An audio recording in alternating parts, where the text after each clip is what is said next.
राजधानी भोपाल में पूर्व मंत्री पीसी शर्मा ने प्रेस कॉन्फ्रेंस कर केंद्र सरकार के एक हालिया निर्णय पर कड़ा विरोध दर्ज किया है। उन्होंने आरोप लगाया कि 25 जून 1975 को आपातकाल की घोषणा को आधार बनाकर संविधान हत्या दिवस मनाने की अधिसूचना जारी करना पूरी तरीके से संवैधानिक मूल्यों के खिलाफ है। वहीं कांग्रेस समर्थित गुरुदेव अभियान के प्रमुख और लेखक भास्कर राव रोकड़े ने दिल्ली, नागपुर, भोपाल, मुंबई, लखनऊ और जयपुर में प्रेस वार्ताएं कर इस निर्णय को संवैधानिक संकट पैदा करने वाला और नासमझी भरा बताया है।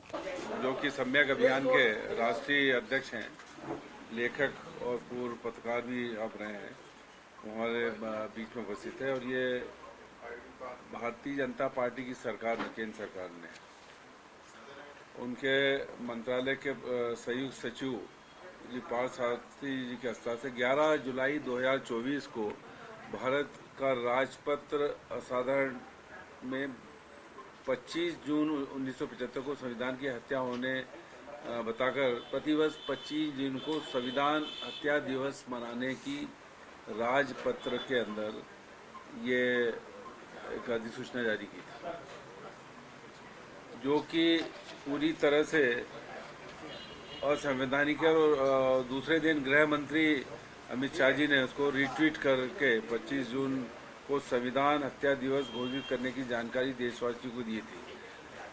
उसके पश्चात आदरणीय रोकड़े जी ने, जो सम्यक अभियान के प्रमुख व सुप्रसिद्ध लेखक भास्कर राव रोकड़े जी ने दिल्ली, नागपुर, भोपाल, मुंबई, लखनऊ और जयपुर में पत्रकार वार्ता आयोजित कर भारत सरकार के निर्णय को देश में संवैधानिक संकट पैदा करने वाला नासमझी से भरा निर्णय निरूपित किया था। और इन्होंने हाई कोर्ट में इसकी याचिका भी लगाई। और आपका ये भी कहना है कि दुनिया के अंदर कहीं भी कोई हत्या दिवस नहीं मनाया जाता, बाकी सब दिवस मनते हैं, लेकिन हत्या दिवस नाम का कोई भी दुनिया के किसी भी देश में इस तरह से नहीं मनाया जाता है। इसमें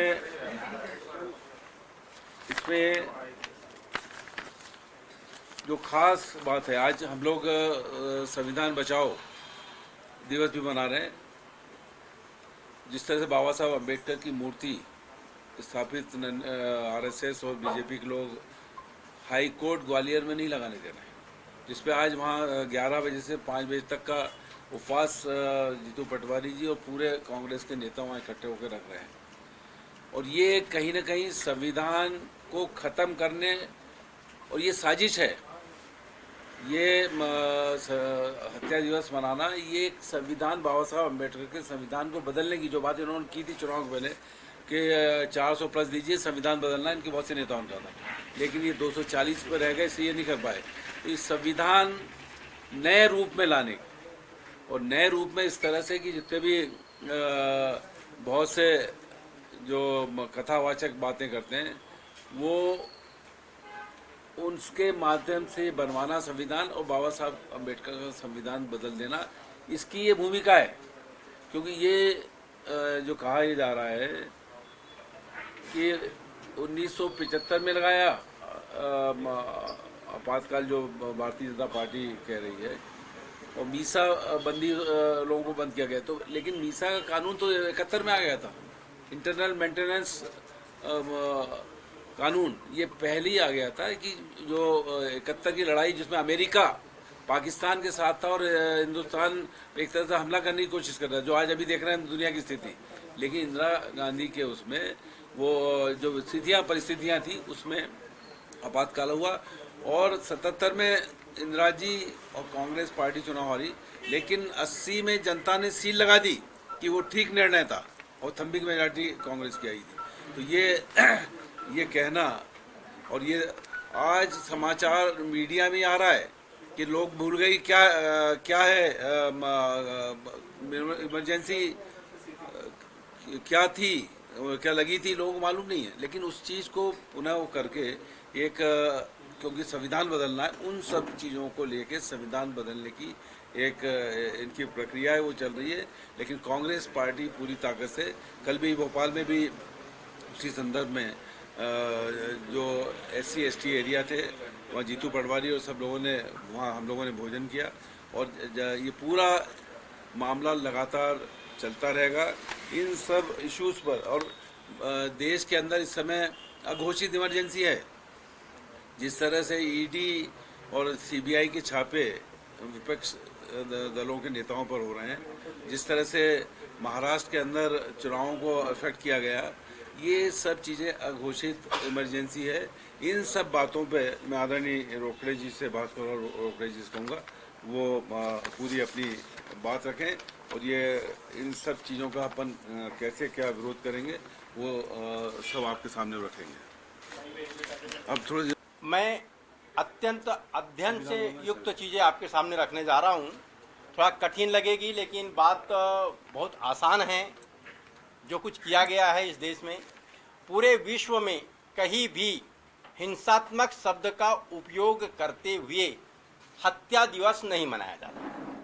कहीं आप लोगों ने सुना ही नहीं होगा, लेकिन भारत सरकार के गृह मंत्रालय ने 11 जुलाई को गत वर्ष 2024 में भारत का राजपत्र असाधारण में, साधारण का एक टाइम होता है कि किस समय, जैसे अखबार का प्रकाशन होता है कि कब कब प्रकाशित होना है, साप्ताहिक अखबार की डेट होती है, उसी तरह असाधारण क्या होता है, कोई विशेष दिन आ जाता है तब असाधारण राजपत्र प्रकाशित होता है।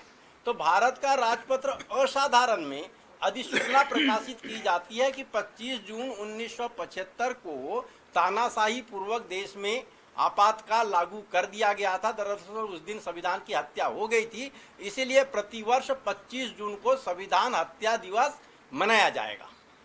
उसके बाद दूसरे दिन गृह मंत्री जी ने ट्वीट किया और देशवासियों को जानकारी दिया कि प्रतिवर्ष 25 जून को संविधान हत्या दिवस मनाया जाएगा। उस पर रीट्वीट करते हुए प्रधानमंत्री जी ने इस निर्णय की तारीफ करते हुए कहा कि इसमें देश में जागरूकता आएगी। पता नहीं किस प्रकार की जागरूकता है। ये बात गंभीर विषय इसलिए है कि आपातकाल, एक तो लोग अभी तक समझ नहीं पाए कि आपातकाल क्यों लागू किया गया था। आपातकाल के पक्षधर और विरोधी सामने आए हैं।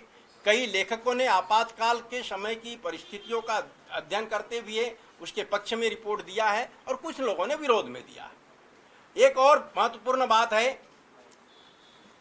कि जो मीसाबंदी कहा जाता है और उनको पेंशन दी जा रही है, देश में अगर किसी भी कानून का दुरुपयोग होने की शिकायत मिलती है तो क्या उसके प्रभावित व्यक्ति को भारत सरकार की ओर से या प्रदेश सरकार की ओर से पेंशन दी जाती है? ऐसा कहीं प्रावधान नहीं है। और एक बात, मीसाबंदी, जिन्हें मीसाबंदी कहा जाता है, दरअसल वो मीसाबंदी नहीं है, उन पर मीसा कानून भी नहीं लगा, कई लोगों पे नहीं लगा। इसकी जांच की जाए। उस समय में 3 कानूनों की बात आई थी।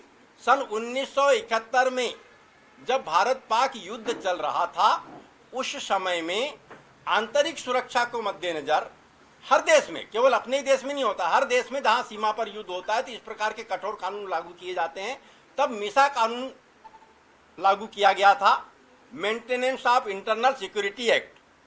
और उसी प्रकार दूसरा कानून भारत रक्षा नियम DIR लागू किया गया था। ये अत्यंत अनिवार्य कानून थे। अब ये लोग कहते हैं कि ये कानून 1975 में आपातकाल के समय लागू किया गया। बिल्कुल गलत। ये 4 साल पहले लागू किया गया था। अब उस समय गिरफ्तारियां क्या हुई है और दुरुपयोग की बात आती है। उस समय में ऐसी स्थिति पैदा हो गई थी, सन 1974 में पोखरण में परमाणु परीक्षण हुआ और उस पोखरण में परमाणु परीक्षण के बाद में जो विश्व शक्ति के रूप में स्थापित देश थे वे भारत में अस्थिरता पैदा करना चाहते थे। और कुछ हर देश में होता है, भारत में भी कुछ लोग विदेशी ताकतों के साथ में मिलकर अस्थिरता पैदा करने में जुट गए और उनका एकमात्र उद्देश्य था किसी तरीके से इनके प्रकार इंदिरा गांधी को हटाओ। इंदिरा हटाओ का नारा ही था। तो इंदिरा हटाओ का नारा देने वाले देश के कुछ लोग विदेशी ताकतों के साथ मिल गए और देश में अस्थिरता पैदा करने का प्रयास किए जाने लगा। यहां तक कि सार्वजनिक समारोह को संबोधित करते हुए कुछ नेताओं ने कहा, अपील किया लोगों से कि वे, और सेना से अपील किया, पुलिस से किया, प्रशासन से किया कि सेना, पुलिस और प्रशासन इंदिरा सरकार की बात न माने। यदि इस प्रकार की घोषणा सार्वजनिक मंच से की जाती है तो इसका मतलब ये होता है कि तख्ता पलट की कोई प्रक्रिया चल रही है और देश की सरकार को अस्थिर करके देश में एक प्रकार से तनाव का वातावरण बनाने का प्रयास किया जा रहा है।